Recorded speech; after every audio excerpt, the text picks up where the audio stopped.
Joe Phantomaniacs, welcome to the newest unboxing here on the Needless Things YouTube channel. It is terror. I probably shouldn't say that on YouTube. It's Tuesday, and we are taking a look at the new Intelligence Officer Baroness from Wave 4 of Super 7's G.I. Joe Ultimates. We will be looking at this wave all week long. Go check out yesterday's Gung Ho review for a look at him and at the Super Pack that you got for ordering direct from Super 7. Back of the box, some nice shots of Baroness from the Sunbow cartoon. Got a file card, and unfortunately, the Deke Baroness will not be happening as Wave 6 did not meet its pre-order minimums. So let's open this figure up and see what we've got here. This is the, fourth? No, third Baroness in the line, because first we got the blue version from the original G.I. Joe miniseries, and then the, oh gosh, I can't remember what she's called now, the red repaint that they did for San Diego Comic-Con, which I didn't get. It's neat, I like it, but at this price I can't buy figures just because, oh, that's neat, I like it. And then this one, and then we were going to get the Deke colors, which was a repaint of this one, and it didn't happen, which I'm kind of bummed about. I was excited about that whole wave. I thought they looked really neat. Which I guess those I could justify buying something really neat at that price. I don't know how my mind works. I'm a toy collector. I've got issues. Alright, let's click through these plastic tabs here.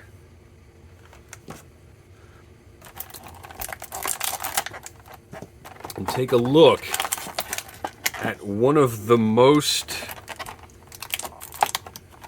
well-known and feared fictional villainesses of all time. One of the most truly evil and sinister members of Cobra. One of the most competent members of Cobra, I think it's fair to say. Really, in a way, the backbone of Cobra Command. Oh, man. Sometimes the way that Super 7 designs these really frustrates me, because it seems like they don't quite pop out like they're supposed to. There we go. All right. And then, so Baroness seems to be way more loaded out with stuff than Gung Ho was.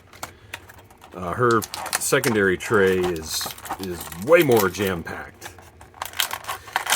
So when we get down to all these accessories, I am not going to be able to tell you specifically which episodes anything was from. I might have a general idea of some of them.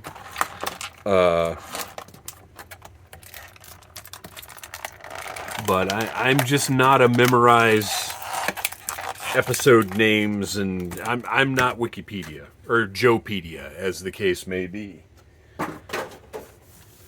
So please feel free to tell me in the comments, to tell everyone in the comments, if you know right off the top of your head what any of the accessories or anything, what their origin. Now, if you have to Google it, don't do that.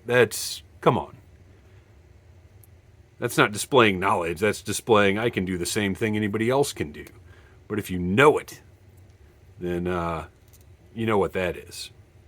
You know what knowing is. Face looks fantastic. I kind of feel like I need to go get the other Baroness. Well, I don't have all the portraits and everything available. Yeah, whatever. We're going to judge this figure on its own merits. Okay, do a little zoom in.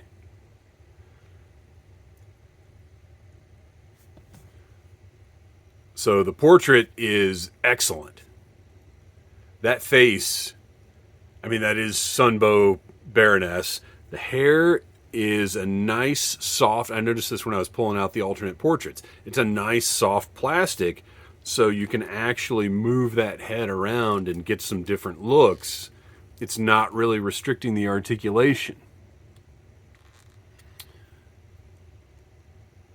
A little spot of something on the hair here.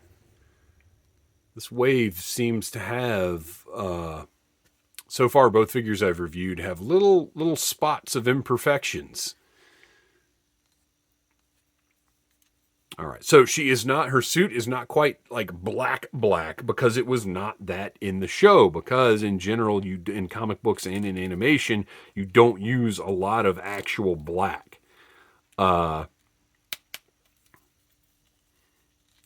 That's mostly reserved for shadowing and stuff, like as seen in the X-Men 92 cartoon.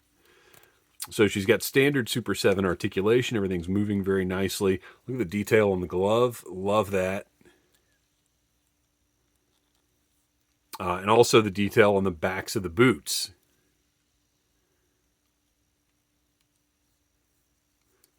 They've really captured the look nicely here. Gosh, there's another little imperfection up here on the shoulder.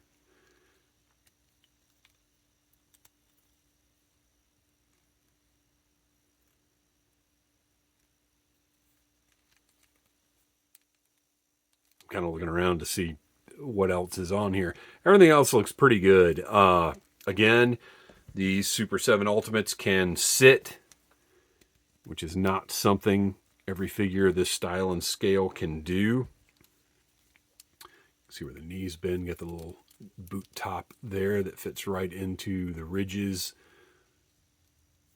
Because technically, I guess those boots go all the way up there. She's got standard articulation on the heels, or on the feet rather. And she does have heels, so I'm a little up. All right, she stands up just fine. That's great.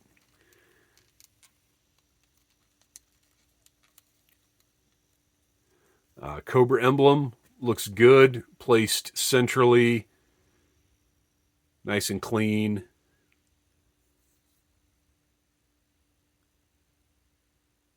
Just, I guess, okay, so the figure, put the figure down, look at the figure looks great. The problem is there's some little just production slop, for lack of a better word. You can see right up here at the shoulder joint. Right here. Just the factory not being as precise and clean as they ought to be. Right down here. So, like, there shouldn't be little burrs and stuff like that. And again, once I put this figure on the shelf, I'm never going to look at that stuff. I'm never going to think about it, never going to notice it. But it really shouldn't be there. All right, let's stand her over here to the side and take a look at the accessories. We're going to start with Snake in a Basket, because Snake in a Basket from, I think, the first miniseries, right? Although she's not technically Baroness when she uses the knockout gas snake. We need this because she lifts that up to reveal. I was wondering if the snake came out, which kind of I feel like it should. So you can just have the closed basket. Like, why not make that snake removable? Maybe it is, and I'm not trying hard enough. But I don't want to try too hard and remove it when it's not removable. But it doesn't seem like it's going to come out of there. But she, in the prison, when she's going to... oh gosh, I don't want to get my storylines mixed up. But anyway, she knocks out a bunch of military guys using the snake with the knockout gas. Nice little prop there. Basket looks great. This is the conch shell from, it might be called Song of the Siren. They discover a conch shell that can control men's minds. And then this, I believe, is, I can't remember exactly what it's called, but it gives them ownership of Canada or Alaska, I think it is. For some strange, it gives Cobra ownership of Alaska. So that's, I believe that's what this thing is. And I'll be honest with you, I cannot remember which way. I think that's upright. But it looks great. Nicely detailed. All the painted gems on it are good. Sculpt's good. I dig this. And then Eau de Cobra, I believe, which is another thing that Baroness uses to control the minds of men. It's a perfume. Got the little cobra on the top there. The bottle looks great. Got some strong candidates for the shelf here. I don't know which one I'm going to display her with. I've got an alternate portrait with windswept hair and kind of a smug smile on the face. I've seen some complaints about this portrait online, but I got to tell you, I think it looks good. I think it looks like it's supposed to look. Again, the difficulties of translating 2D images into a 3D form, sometimes they don't look like you expect them to look. But I mean, this looks like Baroness looking smug to me. The glasses are nice and clear. They sit on her face well. This is a good portrait, I think. And then we have, this is awesome, Baroness in her pilot helmet with the clear goggles over her clear glasses, and they both look great. This is awesome. I'm not going to use it, but it's really cool. And if Hasbro is indeed producing a HasLab Rattler, I really hope, like, Pilot Baroness is a must-have to me. I love the little eyes up here at the top. Looks great.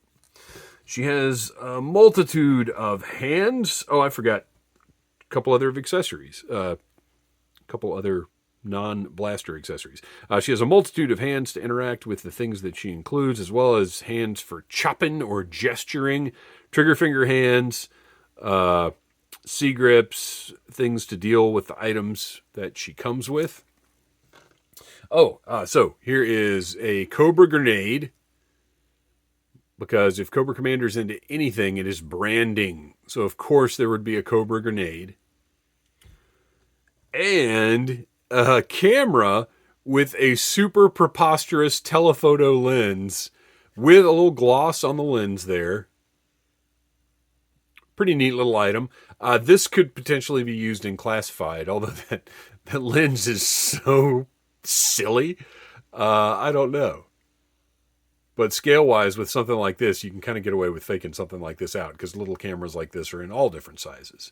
Although the idea that a modern-era trooper that would be featured in classified would use an old-school camera like this does seem a little ridiculous. But this is a fun accessory. You have the original toy version of Baroness's rifle. Pretty rigid. I'm actually surprised this isn't more rubbery. It's got a carry strap that I would be very careful with. But since it does have that strap, I will probably display it. I don't know which way it's going to work best. I'll probably display it on the shelf because it can just be a passive accessory on the back here. I don't know, maybe not. And then finally, a Sunbow laser blaster. This is kind of a generic Cobra the Enemy laser blaster. It's also a little more rigid than I expected it to be. It is a softer plastic, but it's holding its shape nicely. I love seeing this kind of stuff that was specific to the cartoon that doesn't have its roots in the toy line, because they had all kinds of like kind of odd Sunbow specific weapons, and this is a good Cobra one. So to me, this was appropriate for her to come with, and honestly makes a lot more sense than, well, okay, so this has been downsized or downscaled, I guess would be the right word, because if if you've got the original Baroness figure, this rifle actually isn't that much bigger than the original Baroness rifle. It was far, far too large for the figure. So this one is actually scaled more properly to go with this figure. So I don't know how I'm going to display her. Normally I end the review by trying to sort of swap things out to what I'm going to want the figure to look like. Yeah, I guess I like this head a lot, but this is a more toyetic, Sunbow specific head, which, by the way, this one, you're going to be, well, you've got a little bit of movement, But, you know, to get that windswept look, that's what you're going to get. And then let's go ahead and give her, I'm going to give her the Ode to Cobra. Let me see if I can find a hand that interacts with that well.